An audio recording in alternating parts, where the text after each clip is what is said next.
बोला झै लाको थिएन हाम्रो भेटोला झै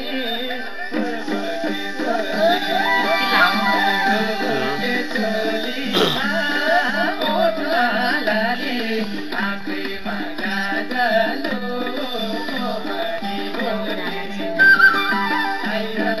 बोला झै लाको थिएन हाम्रो भेटोला झै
तिम्रो मनमा अरू कोही छ कि सोच्थे मैले घरबार भाछ कि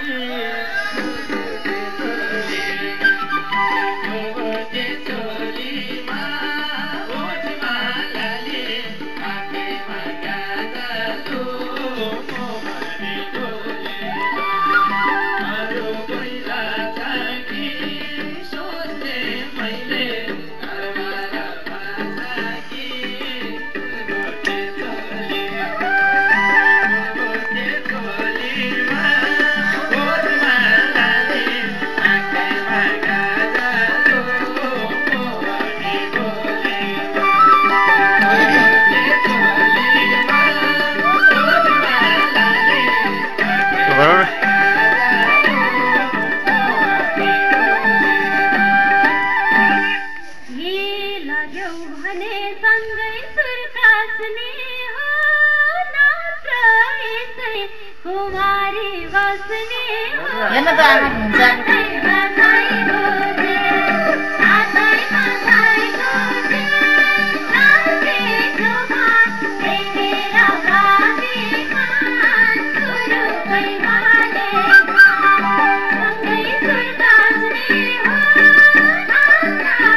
छोटो व्यापारी विश्राम लिने बेला भएको छ। विश्रामपछि आउनेछौँ, तपाईँहरू कतै नजानु होला। खेलो दोहोरीका प्रायोजक कोका-कोला, रमाइलो छ कोक जिन्दगी। I just wonder if post the ankle surgery and about 8 months out of the game, that he's really come back to full rhythm, because when he's really in rhythm, he can go over 135, I think. I just think it's a big ask to ask the wicketkeeper to stand up.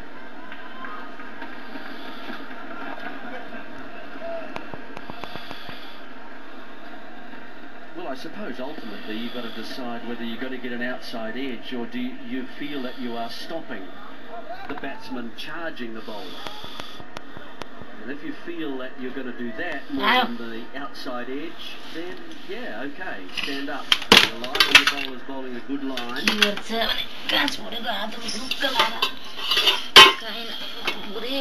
little cricket these days comes from the 21औं शताब्दीको समेषणको व्यापार तपाईको सुन्दर भविष्यको निर्माणको आधार innovative नीति प्रक्रिया र संविधान निर्माणका लागि बृहत राजनैतिक सहमति आवश्यक रहेको प्रधानमन्त्रीको भनाई।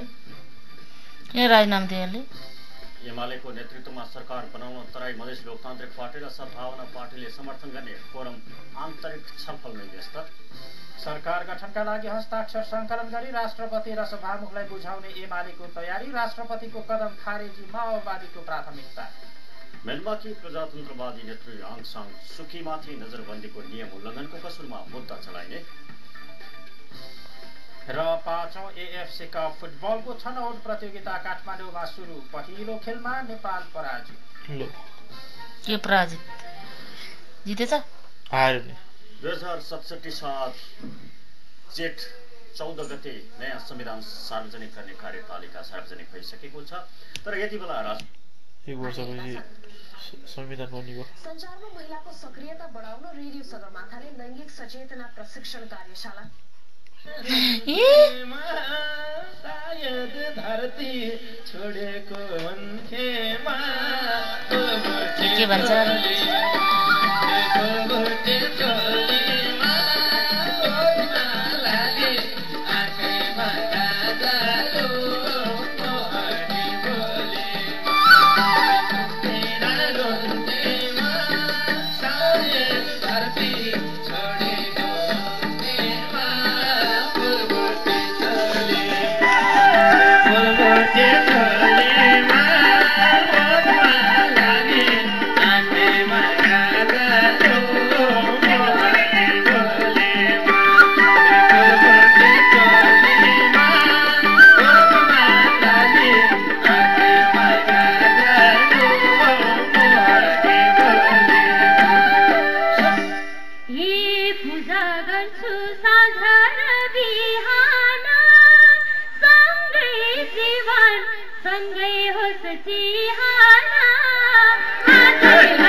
त्यो सिउँदो नभारी फुलबुटे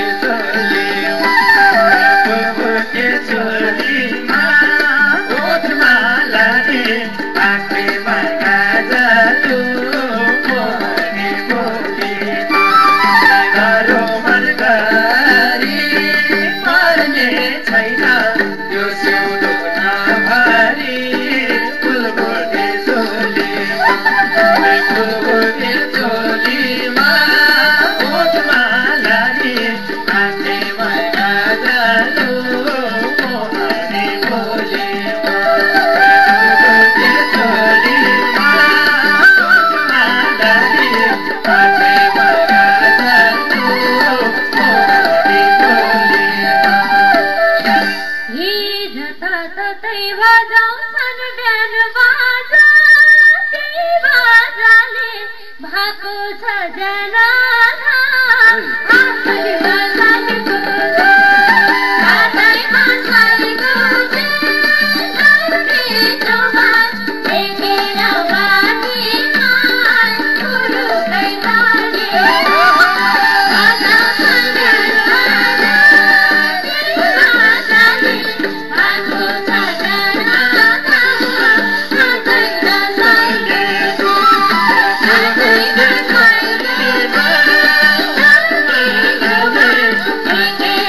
कलाका साथीहरूलाई यो मिठो रमाइलो यो मर्मस्पर्शी शब्दले भरिएको गीतका लागि धेरै धेरै धन्यवाद छ। हामी एकचोटि दर्शकहरूको माझमा जान्छौँ। को कसको पक्षमा हुनुहुन्छ?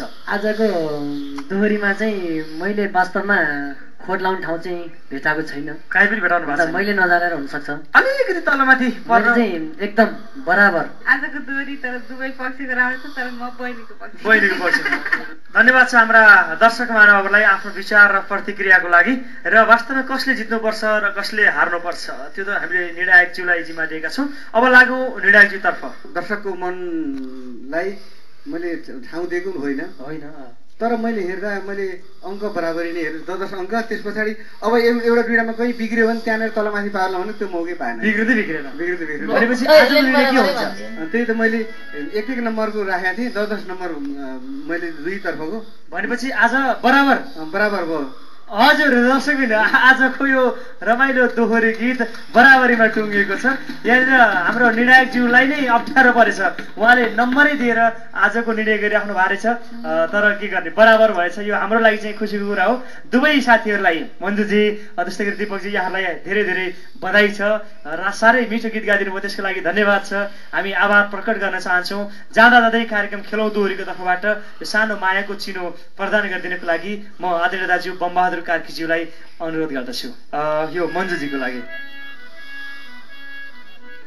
मन्जुजी साह्रै राम्रो गाउनु भएको छ। तपाईँको चाहना इच्छा सबै पुरा होस्। दिपकजी तपाईँको अझै चाँडै पुरा होस्। साह्रै मिठो गीत गाउनुभयो, एकदमै धन्यवाद छ तपाईँहरूलाई। फेरि पनि आउनु होला, हामी आशा गर्छौँ मन्जुजी फेरि आउनुहुन्छ। एकदमै खुसी लाग्यो। दर्शकबिन मैले त आज घमण्ड गरेर भन्छु, आजको यो दोहोरीबाट आजका हाम्रा कलाकार साथीहरूको प्रस्तुतिबाट तपाईँहरू पक्कै पनि सन्तुष्ट हुनुहुन्छ।